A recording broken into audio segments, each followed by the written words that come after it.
principle of grief.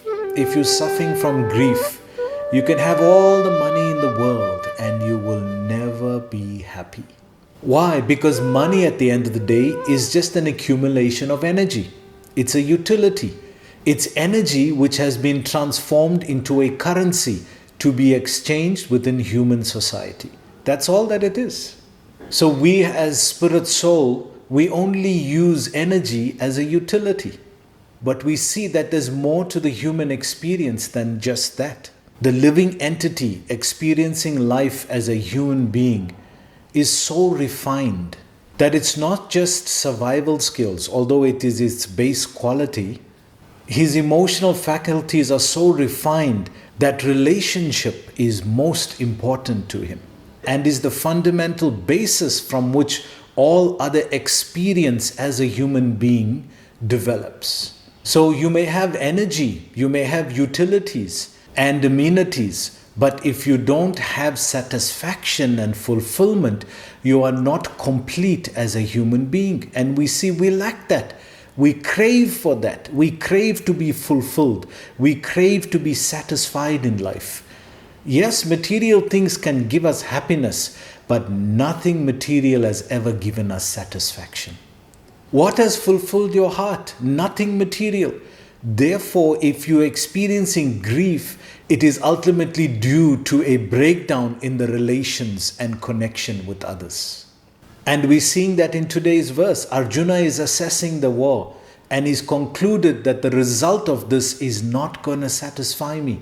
I'm not going to be fulfilled. I can get all the wealth of the sovereignty of that of the demigods, but I am not going to feel satisfied and fulfilled. Connect yourself at that level of experience that's going to give you satisfaction and fulfillment. And that's not material. Because Arjuna is a Kshatriya and they follow Dharma, then as a result of that, they attained the heavenly kingdom. So he's saying, what is the value of that when there's no proper relation? Because relation is the seed. Relation is the connection between me feeling satisfied and fulfilled in this world. It's not the material object or things. This is a very deep principle, isn't it, devotees? So in essence, Arjuna is teaching us that material things are not valuable. There is something in the human life, in the human experience, that is more valuable than matter and objects. What is that thing?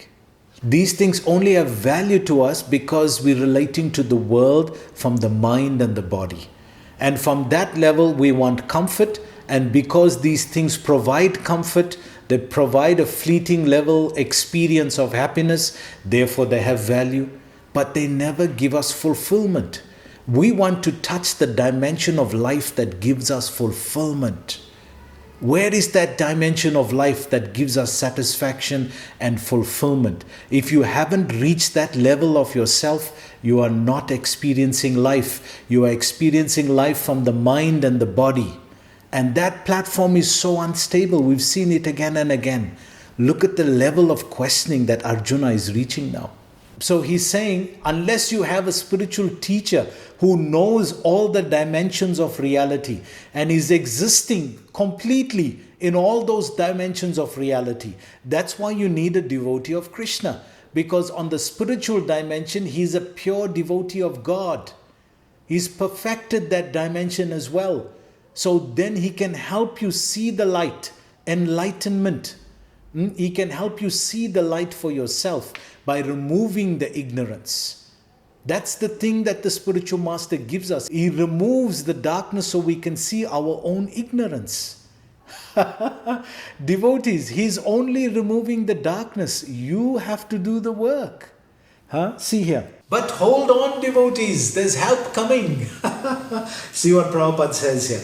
Therefore, the conclusion is that a spiritual master who is 100% Krishna conscious is the bona fide spiritual master. So why 100%? Because he's living on all three dimensions. He's living in the practical physical dimension with you. He's living on the subtle dimension. He's a master of the mind, intelligence and ego. And he's a master of the spiritual world. He's a pure devotee, a pure servant of Krishna. So because he's connected, his reality is connected on all three levels. He can easily help you from your level. But what a compassion it is that he comes down to your level. He's willing to come back down into the dirt. He's willing to put his hands back down into the soil to help you grow properly. This is the spiritual master. And therefore he can help us assess the problems of life for what they are, not for bigger than what they are. This is why Krishna is sitting right on his chariot, but he's not looking there. He's looking for the solution out there. He's looking all outside. He's not realizing that right on his chariot, Krishna is sitting there. So my question to you, devotees, are you aware that Krishna is sitting right now on your chariot and is there willing to help you?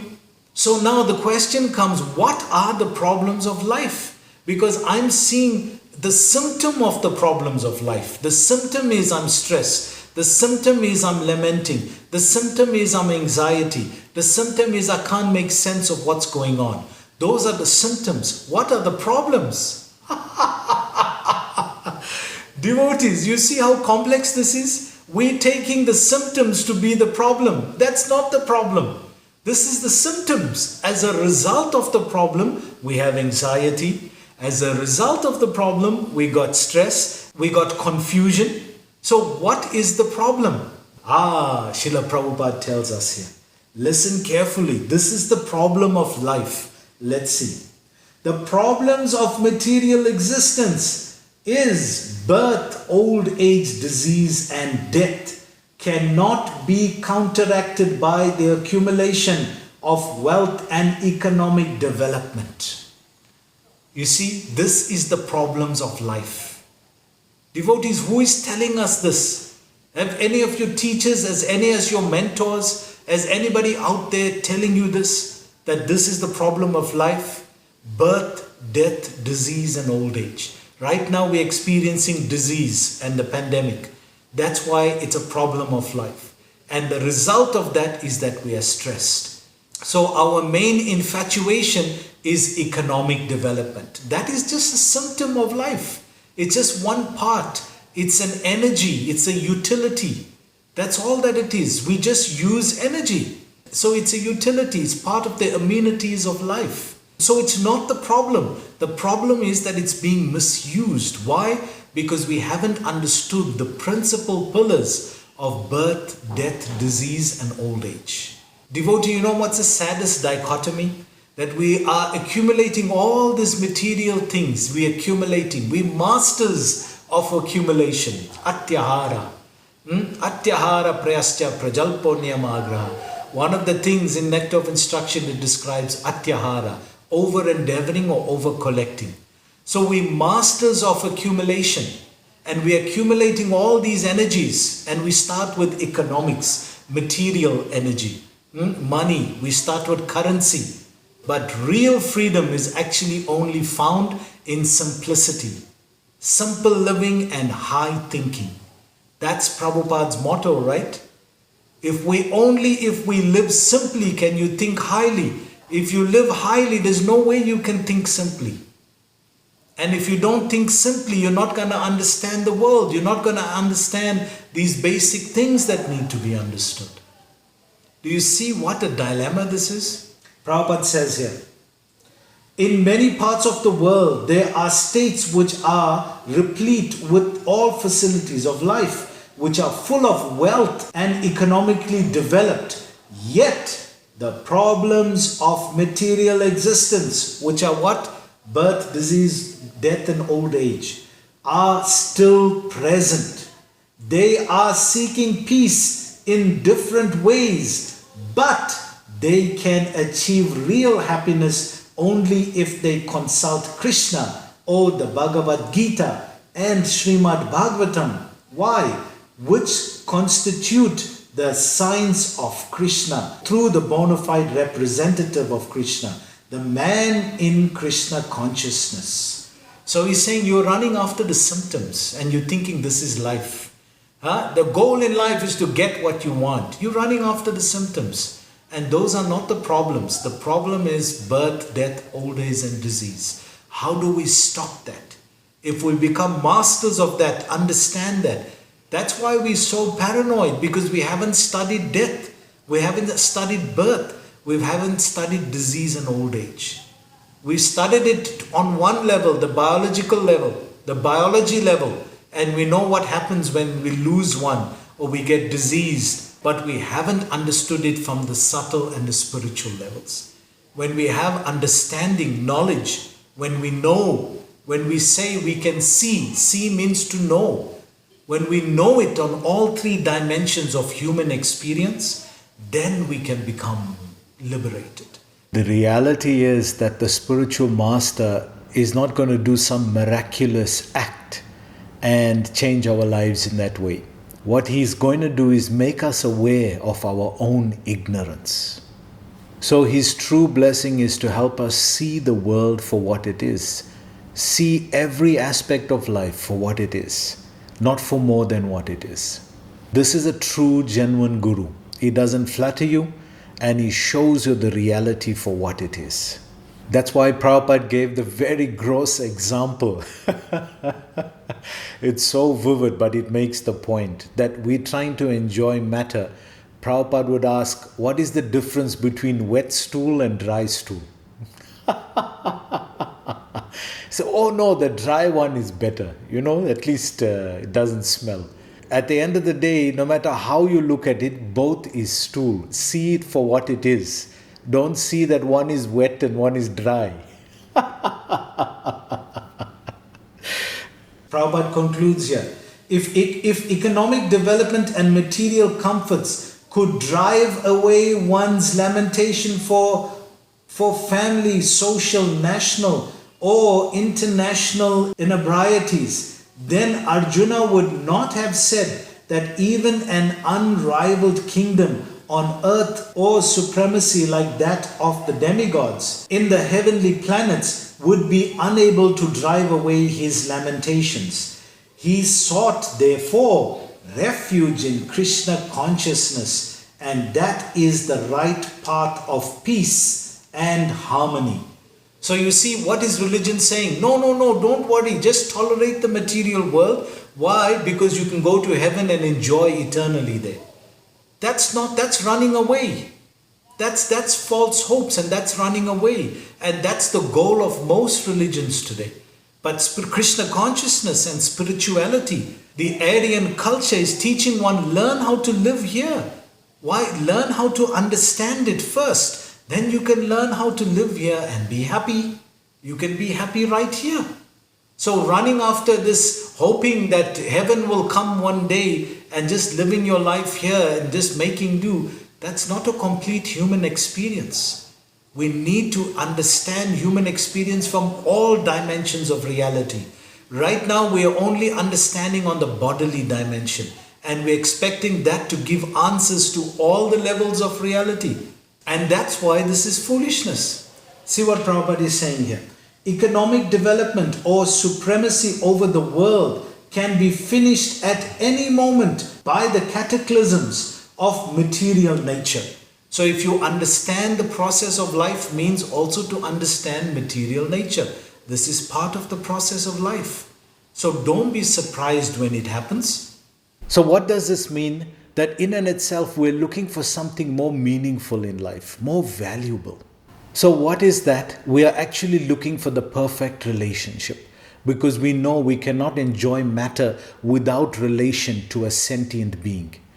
So we're looking for relationships. And when we look at the world, there are different ways in which we can relate.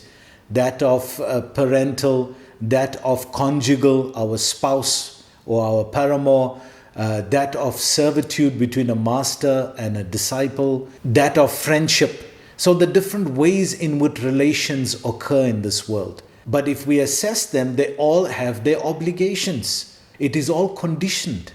It has a conditioning to it. The mother has to sacrifice sleep. She has to sacrifice so much to bring up a child. So the conditions of having a child, she has to sacrifice. The father has to provide and protect. He has a level of sacrifice. So those are conditions. The friend, you have to be, Krishna even says this in Gita, that we accept the familiarity of friends. We know. We know how crazy friends can be. And we just know what they're going to say, how they're going to react. But this is the familiarity that one has to accept in order to have friendship. Then we see servitude, that the master is not always kind to the servant, and the servant is not always willing to serve the master. And then we see on the paramour, conjugal level, you have to provide so much in order to make a relationship work on that level as lovers. That's why when you take your marital vows, right, you say through good and through bad, through health and through sickness, through money and through poverty and all those things. Why do we make those conditions? Because we know it's not going to be easy. We make all those conditions and we still get into that and expect it to be utopia. So there are conditions in life as the human being within each one of these experiences. So we can see all the relations in life, although we know at heart that relations are meant to give us fulfillment and satisfaction. When we look at all the relations that we have, all of them have conditions. So if you question that ontologically, why are we then searching for a relationship that is unconditional? Why are we searching for a relationship that has no conditions? That means it must exist somewhere in reality. Where is that relationship that is unconditional? Yes, that is our divine nature. When we connect to the spiritual reality, then that relationship with our Maker, with our Supreme Lord, Krishna, in that relationship, it's unconditional. The love there, the exchange there, the relationship there is unconditional. There is no conditions to it. And that's what we all are searching for in this world. So until we find a confidential, pure devotee of Krishna or God who can make us aware of this and who can show us our ignorance in how we're seeing the world and what we're expecting from matter and what we're expecting from material relationships, this is the hard reality of life. Until we come to that point, we're never going to find fulfillment and satisfaction. And this is why the spiritual master is so important, because he reveals that reality to us. He clears our ignorance of this. He clears our ignorance. He helps us see it as it is. That's why he's such a divine intervention in our lives. So you're not shaken up when it happens. You see it for what it is, not for bigger than it is.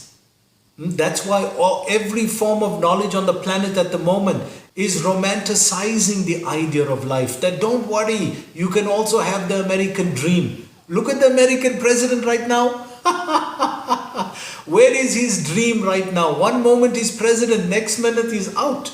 Yesterday I was hearing how that he can't even access any form of media. They've banned him. All the big Google and YouTube and all these big companies have completely banned him. So you can't even hear anything from Donald Trump.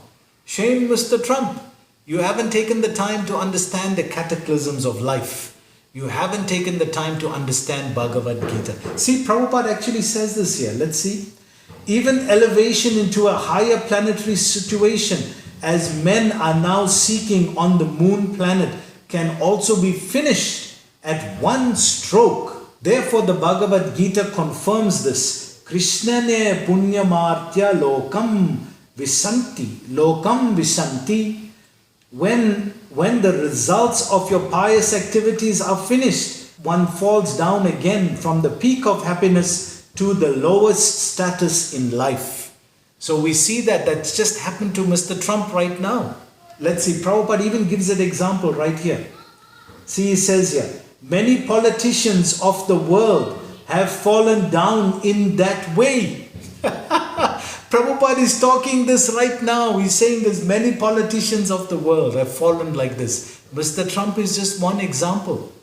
This is how life, because you haven't taken time to understand the process of life. So Prabhupada concludes, such fall downs only constitute more cause for lamentation.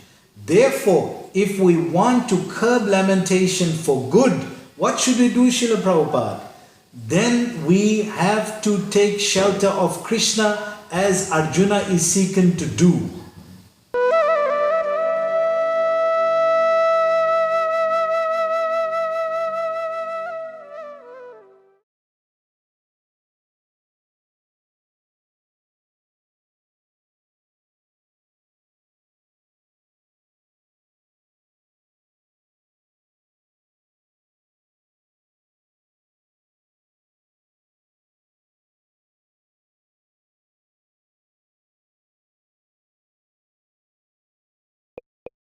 VoiceOver on Finder, desktop, H1 underline SD.